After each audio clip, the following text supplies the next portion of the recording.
LG Institute of Engineering and Technology. Today we are going to study a new topic, that is beta and gamma function. So let's begin with the definition of gamma functions. Gamma function is defined as gamma n is equals to integration 0 to infinite e raised to minus x into x raised to n minus 1 dx, where n is greater than 0. Okay, so this is the definition of gamma function and it is denoted as gamma of n. Right? Now let's discuss the properties of gamma function. The first property is alternate form of gamma function, that is gamma n is equals to 2 times integration 0 to infinite e raised to minus x square x raised to 2n minus 1 dx. Okay, so let's begin with the proof. Now we know that this gamma n is equal to integration 0 to infinite e raised to minus x into x raised to n minus 1 dx, where n is greater than 0 from this definition. Right? Now what we'll do, we'll suppose this x as t square. Okay, so you will get dx is equals to what? 2t dt. Right?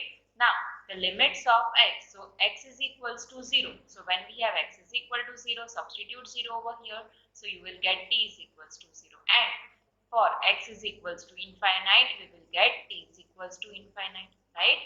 So this new limit, that is gamma n is equal to what? Integration 0 to infinite from this e raised to minus t square into t raised to 2n minus 2 into 2t dt. What we have done, in place of x, just substitute t square, and in place of dx, 2t dt. Okay, now gamma n is equals to 2 times, bring this 2 outside. Okay, integration 0 to infinite e raised to minus t square. Here we have t square. Okay, e raised to minus t square into 2 raised to 2n minus 1. We have this 2 raised to 2n minus 2 into t. So it will give you t raised to 2n minus 1 dt. Okay, now what we'll do, we will replace this t by x. So what you will get, gamma n as 2 times integration 0 to infinite e raised to minus x square into x raised to 2n minus 1 dx. Okay, so this is the alternate form of gamma function. Okay, now the next property is gamma n plus 1 is equals to n gamma n. Okay, so let's begin with the proof. Now we know that gamma n is what? Integration 0 to infinite e raised to minus x into x raised to n minus 1 dx, where n is greater than 0. Okay, now we will write gamma n plus 1. Okay, so it will give you integration 0 to infinite e raised to minus x. Now in this, in place of n, we have to write n plus 1. Okay, so it will give you n plus 1 minus 1. It will get cancelled. So what remains is only x raised to n. Okay, now we will integrate this using the UV rule formula. Okay, so consider this as u and this as v. Right? So this u and integration of v, that is e raised to minus x upon minus 1, and the limits are 0 to infinite, minus integration 0 to infinite. Now we have to take the derivative of this term. So you will get n x raised to n minus 1 and integration of this term. So it will give you e raised to minus x upon minus 1 dx. Right? Now if you will substitute limit over here, so in place of x we have to substitute infinite. Right? So here e raised to minus infinite, that is 1 upon e raised to infinite, that is 1 upon infinite. So answer is 0. So upper limit is 0 minus, now in place of x substitute 0 over here. So lower limit is also 0. Okay, so this term is 0. So what remains is this minus minus will become plus. So you will get n gamma n. Okay, n we will take outside. So what remains is here integration 0 to infinite x raised to n minus 1 into e raised to minus x dx. Okay, so this is the formula of gamma n. Okay, so we have proved that gamma n plus 1 is equal to what? N gamma n. Okay, now the third property is gamma 1. So the answer of this gamma 1 is 1. We will prove this. Okay, so the formula is what? Integration 0 to infinite e raised to minus x into x raised to, here in place of just n we have to substitute 1. So we have x raised to 1 minus 1, so x raised to 0. So we have 1. Now integration of e raised to minus x will give you e raised to minus x upon minus 1 and the limits are 0 to infinite. Okay. Now substitute the limits. Upper limit, that is e raised to minus infinite, that is equals to 0, and lower limit e raised to 0, that is 1. So minus minus will become plus. So finally your answer of this gamma 1 is what? 1. Okay. Now the fourth property is, if n is a natural number, then gamma n plus 1 is equals to n factorial. Okay. So let's begin with the proof. Now we know that this gamma n plus 1 is equal to what? N gamma n, right? Therefore, we will write this gamma n as what? N into n minus 1 gamma n minus 1. Okay. Further, we will write as n into n minus 1 into n minus 2 up to gamma 1. Okay. But we know the answer of gamma 1 is what? 1. So here in place of gamma 1, just write down 1. So here what we have? N into n minus 1, n minus 2 up to 1. So this is what it is, n factorial, right? So what we have proved, that gamma n plus 1 is equals to n factorial. Okay. Now let's see one example. Here we have to find the value of gamma 9. Okay. So 9 we can write as gamma 8 plus 1. Okay. And we know that gamma n plus 1 is n factorial. So you will get answer as 8 factorial. Okay. Now let's prove this property, that is gamma 1 by 2. This is gamma. Okay. So gamma 1 by 2 is equals to what? Under root pi. Right. Let's begin with the proof. So firstly we will find this gamma 1 by 2 whole square. So we can write as gamma 1 by 2 into gamma 1 by 2. Okay. Now we know that this gamma n is what? 2 times integration 0 to infinite e raised to minus x square into x raised to 2n minus 1 dx, right? So from this we can write this gamma 1 by 2 as 2 times integration 0 to infinite e raised to minus x square. Now in place of n, here we have to write 1 by 2. Okay. So this 2 will get cancelled and 1 minus 1 0. So x raised to 0, it will give you 1.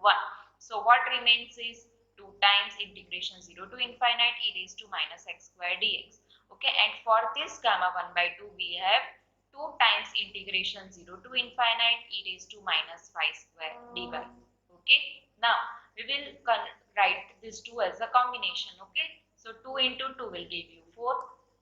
This integration 0 to infinite, 0 to infinite e raised to, take out minus common, so we have x square plus y square dx dy. Okay, now to solve this integration we will convert everything into polar form. Okay, so what we will do, we'll suppose this x as what? R cos theta and this y as R sin theta. Okay, so this x square plus y square will be R square.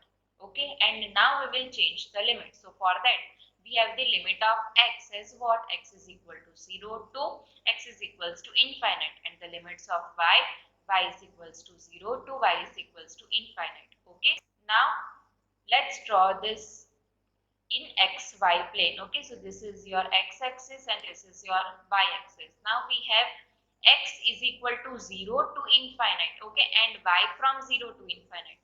So the region is what? This is the first quadrant, okay, and this is our region. Okay, now we will find the limits. So for x is equals to 0, substitute 0 over here. So you will get r cos theta is equals to 0, right? So from this you will get the value of r is equals to 0 and cos theta is equals to 0. Therefore theta will be what? Pi by 2. Okay, and if x is equals to infinite, okay, so you will get r cos theta is equals to infinite, and from this you will get r is equals to infinite, because this cos theta cannot be infinite. Okay, and for y is equals to 0, substitute 0 over here, so you will get r sin theta is equals to 0. So from this you will get r is equals to 0 and sin theta is equals to 0, right? So from this you can say that theta is equals to 0. Okay, now if y is equals to infinite, so r sin theta will be equals to infinite. Okay, so from this you will get r is equals to infinite, because sin theta can never be infinite. Okay, now we will draw this in polar coordinates. Okay, so this is our r and theta. Now you can see r moves from 0 to infinite. Okay, so from 0 to infinite, right?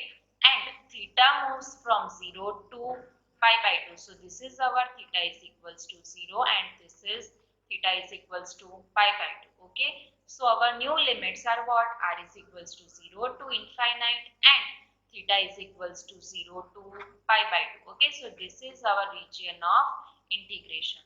Okay. Now, gamma 1 by 2 whole square is what? 4 times integration 0 to infinite e raised to minus x square plus y square dx dy. Okay, now we will convert everything into the polar form. Okay, so you will get this new limit as integration 0 to pi by 2, 0 to infinite e raised to, in place of x square plus y square r square, and in place of dx dy we have r dr d theta.